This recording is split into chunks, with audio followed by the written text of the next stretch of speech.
चलिए बोलिए। अध्यक्ष महोदय, यहाँ पर माननीय श्रम मंत्री जी भी है, उनके संज्ञान में लाना चाहेंगे कि मेरे यहाँ 2 औद्योगिक प्रशिक्षण संस्थान का भवन बना हुआ है विगत 10 वर्षों से। एक राजकीय औद्योगिक प्रशिक्षण संस्थान तेनुघाट है और दूसरा है राजकीय औद्योगिक प्रशिक्षण संस्थान कसबार। माननीय मंत्री जी ने लगभग 4-5 बार समय दिया था कि उद्घाटन करेंगे, उसका सत्र चालू करेंगे, लेकिन महोदय अभी तक नहीं हो पाया है। तो मैं आपके माध्यम से मंत्री जी से आग्रह करेंगे कि बजट सत्र के बाद राजकीय औद्योगिक प्रशिक्षण संस्थान तेनुघाट और राजकीय औद्योगिक प्रशिक्षण संस्थान कसबार का उद्घाटन करें, शैक्षणिक सत्र चालू करें, ये आग्रह करेंगे। इसके साथ ही कई बार माननीय मंत्री जी से भी आग्रह किया कि मेरे यहाँ जो नक्सल प्रभावित क्षेत्र है, एक मोहाटार थाना क्षेत्र है और एक छतरचट्टी थाना क्षेत्र, दोनों थाना क्षेत्र के शिक्षित युवाओं के लिए, छात्र छात्राओं के लिए रोजगारोन्मुखी शिक्षा मिले, इसके लिए मोहाटार थाना क्षेत्र में एक और छतरचट्टी थाना क्षेत्र में दोनों जगह पर एक सरकारी ITI खोलने का काम सरकार करे, ये हम आग्रह करना चाहेंगे। इसके साथ एक महत्वपूर्ण विषय की हम ध्यान आकृष्ट कराना चाहेंगे आपके माध्यम से। यहाँ पर माननीय शिक्षा मंत्री जी भी, एक सोहनलाल आर्या इंटर कॉलेज है जनामोड़ में, वहाँ पर 83 बच्चे फॉर्म भरे थे, 26 तारीख से एग्जाम होना है। मंत्री जी के संज्ञान में बात है, आज तक इन बच्चों को एडमिट कार्ड नहीं मिला है और जो भी तकनीकी कारण है सरकार इसको संज्ञान में लेते हुए निश्चित रूप से उन 83 छात्र छात्राओं का एडमिट कार्ड निर्गत हो और ये सभी लोग परीक्षा में शामिल हो, सरकार इसकी व्यवस्था सुनिश्चित करे। इसके साथ ही चूंकि ऊर्जा विभाग है तो एक मामला मात्र मैं ध्यान आकृष्ट कराना चाहूंगा। मेरे यहाँ गोमिया प्रखंड के नक्सल प्रभावित क्षेत्र सियारी पंचायत है और सियारी का हसना पानी गांव आजादी के 75 वर्षों में आज तक वहां पर बिजली नहीं पहुंची है। सरकार वहां पर बिजली पहुंचाने का काम करे। और एक गांव है, प्रिमिटिव ट्राइब के लोग रहते हैं, बिरहोट डंडा, वहां पर विगत 1 वर्षों से तार जला हुआ। कई बार इसको सदन से लेके हर जगह पर इस बात को रखा, लेकिन विभाग आज तक उस प्रिमिटिव ट्राइब के बिरहोर वाले गांव में अभी तक बिजली तार नहीं हुआ था, 1 साल से जला हुआ है। सरकार इसको संज्ञान में लेके ये करे। इसके साथ ही साड़म और ललपनिया में 2 सब स्टेशन बन के 1 साल से तैयार है, वो खाली उद्घाटन का बाट जो रहा। सरकार इसका उद्घाटन करके निश्चित रूप से वहां पर बिजली चालू करने का काम करे। पेटवार में एक पावर ग्रिड स्वीकृत हुआ, इसका वर्क ऑर्डर हुए 2 साल से ज्यादा हो गए, सदन में भी कई बार ये मामला है, लेकिन आज तक 2 साल में भी उस पावर ग्रिड के काम का आज तक शुभारंभ नहीं हुआ, चालू नहीं हुआ। हम सरकार से चाहेंगे कि निश्चित रूप से पावर ग्रिड पेटवार में जो स्वीकृत है, वर्क ऑर्डर इश्यू हो चुका है, उसका काम अविलंब चालू हो। इसके साथ चूंकि एक्साइज का एक विषय के साथ मैं खत्म करूंगा, आज चूंकि एक्साइज का भी है और यहाँ पर एक्साइज मिनिस्टर हम लोग के बड़े भाई भी यहाँ पर है और निश्चित रूप से ये सरकार चूंकि उस महान झारखंड की शख्सियत के दल जिसके सुप्रीमो हम लोग के आदरणीय गुरुजी है, उनके नीति और सिद्धांत की बात करें तो गुरुजी ने जीवन भर पूर्ण शराबबंदी के लिए पूरे झारखंड में आंदोलन किया और अभी भी कर रहे हैं, लेकिन वर्तमान सरकार उनकी नीति, उनके भावना, उनके सिद्धांत के विपरीत जाकर घर घर में दारू पहुंचाने का तैयारी कर रही है। तो निश्चित रूप से हम चाहेंगे आपके माध्यम से कि पूर्ण बिहार के तर्ज पर पूरे झारखंड में पूर्ण शराबबंदी हो।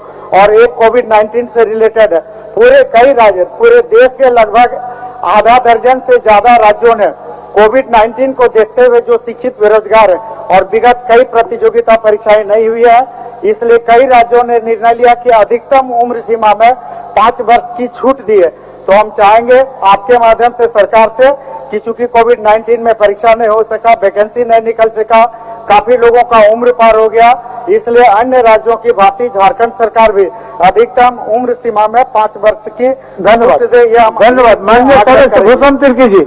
इसके साथ ही बात एक बिंदु के साथ हम खत्म करने चाह रहे महोदय, अभी DMFT का बात हो रहा था। DMFT में पूरे राज्य में 7,000 करोड़ से ज्यादा रुपये जिलों में पड़े हुए हैं। सरकार जो जिन जिलों में राशि पड़े हुए हैं उस राशि के विरुद्ध में योजनाओं की स्वीकृति कराए और विकास की योजनाओं को जमीन पर उतारने का काम करें। इन्हीं शब्दों के साथ एक खलारी का जो मुकेश सोनी हत्याकांड हुआ है उसका क्या हुआ अभी तक, पुलिस क्या कर रही है, उनके आश्रितों को कितनी मुआवजा मिला, क्या हुआ, इस विषय को संज्ञान में ले। अध्यक्ष महोदय,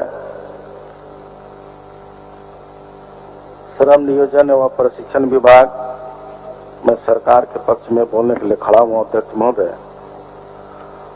महोदय, झारखंड राज्य बड़ी जद्दोजहद के बाद झारखंड राज्य का निर्माण हुआ। अध्यक्ष महोदय, और झारखंड राज्य निर्माण होने के बाद झारखंड राज्य में यशस्वी मुख्यमंत्री के शासनकाल 2 साल 2.5 साल हुआ है। अध्यक्ष महोदय, और इसी 2-2.5 साल के अंतराल में 2 साल कोरोना में बीत गया ये सरकार का। अध्यक्ष महोदय, लेकिन कोरोना के काल में ये राज्य के मुखिया ने राज्य के मजदूरों को, श्रमिकों को, इस राज्य के और राज्य से बाहर गए मजदूरों को बड़ी मुश्किल से इस राज्य में लाने का काम किया। अध्यक्ष महोदय, राज्य के मुखिया ने लॉकडाउन के दौरान यहाँ के मजदूरों को प्लेन से, ट्रेन से, बस से,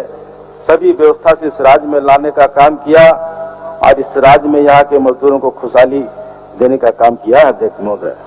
अध्यक्ष महोदय, झारखंड राज्य में मुख्यमंत्री श्रमिक योजना अंतर्गत 50 नगर निकायों में जॉब कार्ड अब तक 59,000 आवेदन प्राप्त हुए हैं। अध्यक्ष महोदय, जिसमें 50,000 लगभग जॉब कार्ड निर्गत कर दिए गए हैं।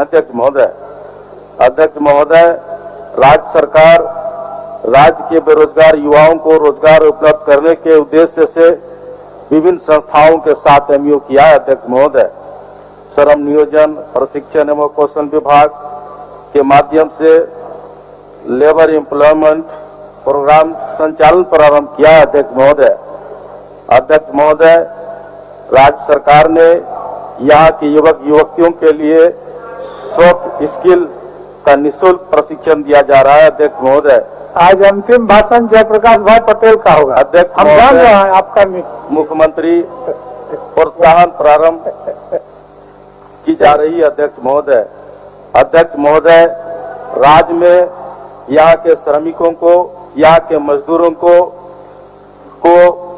बहुआयामी योजना और सहायता से जोड़ा जा सकता है। अध्यक्ष महोदय, यहाँ के राज्य के मजदूरों को, श्रमिकों को यहाँ के सरकार ने बहुत सहायता प्रदान करने के लिए बहुत संकल्प लिया। अध्यक्ष महोदय, जैसा यहाँ के मजदूरों को 10 रुपया में निबंधन कर 100 रुपया का अंशदान देने के उपरांत इस राज्य के मजदूरों को सेफ्टी किट के तौर पर 1000 रुपया का सहायता देने का प्रावधान है। अध्यक्ष महोदय, श्रमिकों को निबंधित श्रमिकों को श्रमिक औजार देने के तहत 2500 रुपया का औजार देने का प्रावधान है। अध्यक्ष महोदय, साथ ही साथ यहाँ के मजदूरों को साइकिल सहायता योजना के साथ जोड़े जाने का प्रावधान है। अध्यक्ष महोदय, यही नहीं, यहाँ के श्रमिक मजदूरों को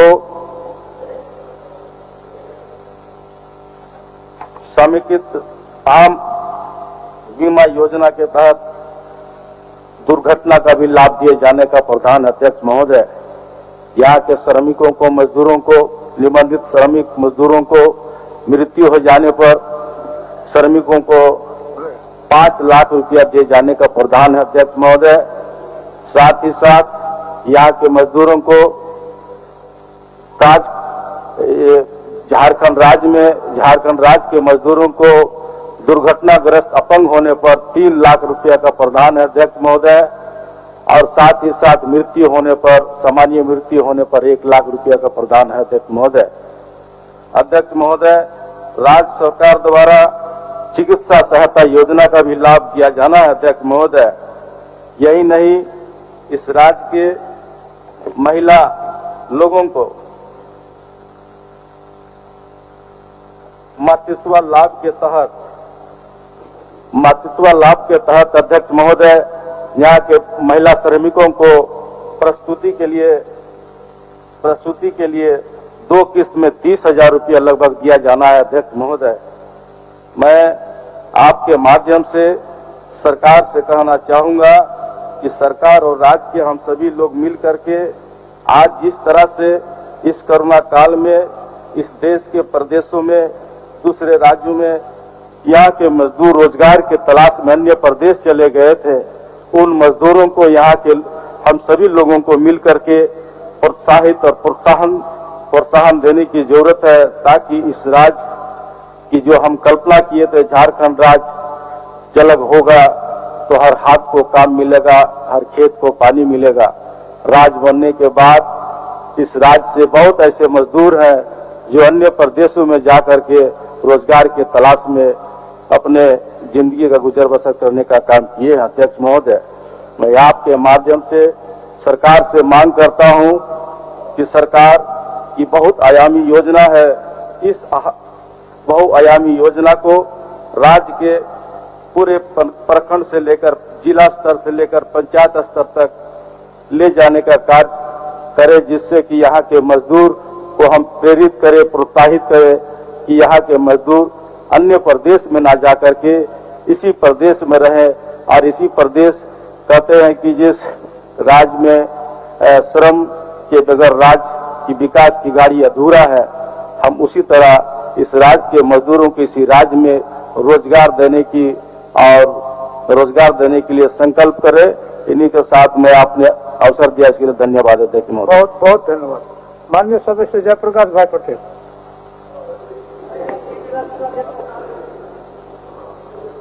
क्या सूचना है आपका?